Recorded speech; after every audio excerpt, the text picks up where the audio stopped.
স্টেশনের রেলগাড়িটা মাইপা চলে ঘড়ির কাঁটা, প্ল্যাটফর্মে বইসা দেখি কখন বাজে 12টা, কখন বাজে 12টা।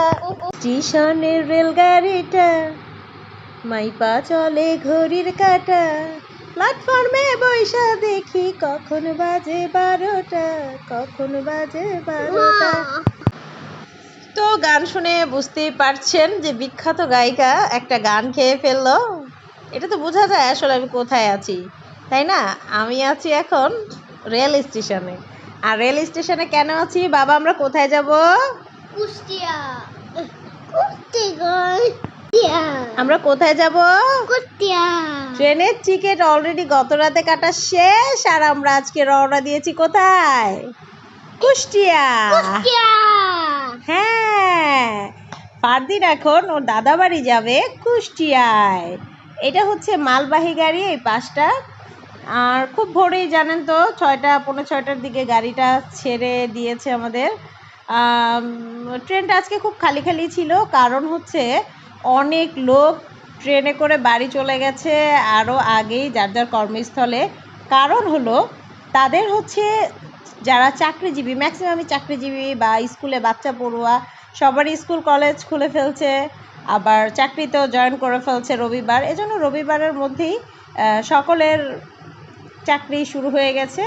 এই জন্য তো যাই হোক, আমাদের টিকিট কাটা ওকে, আর আমরা রওনা হলাম কোথায় ফারদিন? কুষ্টিয়ায়। আমরা কুষ্টিয়ায় রওনা হলাম, আর আমরা ট্রেনে অলরেডি উঠে গেলাম। তো ট্রেনের সিটগুলো দেখতেই পারছেন একদম ফাঁকা ফাঁকা। ফারদিন খুব এক্সাইটেড ট্রেনে ওঠার জন্য, এজন্য খুব এক্সাইটেডভাবে ট্রেনে উঠছে।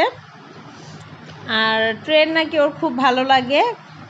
আর ফারদিন হ্যাঁ উঠেছিল একবার, ট্রেনে উঠে এত ডিস্টার্ব করেছিল, মানে এত গরম আর এত গাদাগাদি ছিল। আশা করছি এই ট্রেনে গরম আর গাদাগাদিটা কমই থাকবে, যেহেতু যারা বিভিন্ন জেলাগামী লোক তারা চলে গেছে।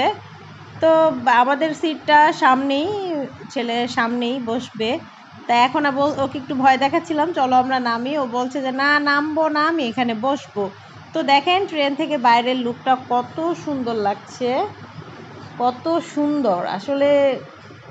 ওই যে কেউ কেউ শুয়ে শুয়েও যাচ্ছে, মানে ট্রেন ফাঁকা পেলে যা হয়। ফারদিন আমরা কোথায় যাচ্ছি? এই মোহাম্মদ, তুমি বলবা না, কোথায় যাচ্ছি? কুষ্টিয়া। দাদা ভাই, কোন বাড়ি যাচ্ছ? কুষ্টিয়া। কার বাড়ি? কুষ্টিয়া। ও আচ্ছা। তো যাই হোক, সবাইকে ধন্যবাদ আমাদের ভিডিওটি ধৈর্য ধারণ করে দেখার জন্য। সবাই আমাদের ভিডিওটি যার সামনে যাবে, আশা করবি যারা এখনও ফলো দেননি ফলো দিয়ে আমাদের পাশেই থাকবে, লাইক কমেন্ট শেয়ার করে আমরা সবাই আমাদের এঙ্গেজমেন্ট বাড়াবো।